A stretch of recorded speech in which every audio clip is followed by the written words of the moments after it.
तर पहा मित्रांनो, आपल्या सगळ्यांच्या आयुष्यामध्ये एक ना एक तरी असा व्यक्ती असतो जो आपला क्रश असतो, बॉयफ्रेंड असतो किंवा व्हॉट एव्हर काय पण म्हणत आल्या. तर त्यासाठी एक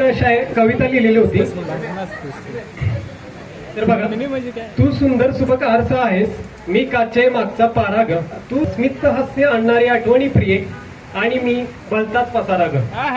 तू मुक्त खळखळणारा समुद्र आहेस, मी स्तब्ध त्रासलेला किनारा ग, तू हवी हवीशी झुळूक प्रिय, मी तुफान नकोसा वारा ग, तू मधुर सुरमई कोकिळ आहेस, तू मधुर सुरमई कोकिळ आहेस, मी गोंगट कर्कश आवाज ग,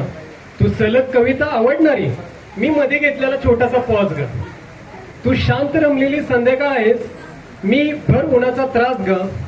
तू रिमझिम पडणारी बरसात प्रिय, मी हवामान खात्याचा अंदाज ग, तू अत्तराचा सुगंध आहेस, मी श्वसनाचा त्रास ग, तू अत्तराचा सुगंध आहेस, मी श्वसनाचा त्रास ग, तू वर्गात टॉपर प्रिय आणि मी 2 विषयात बॅक ग. थँक्यू.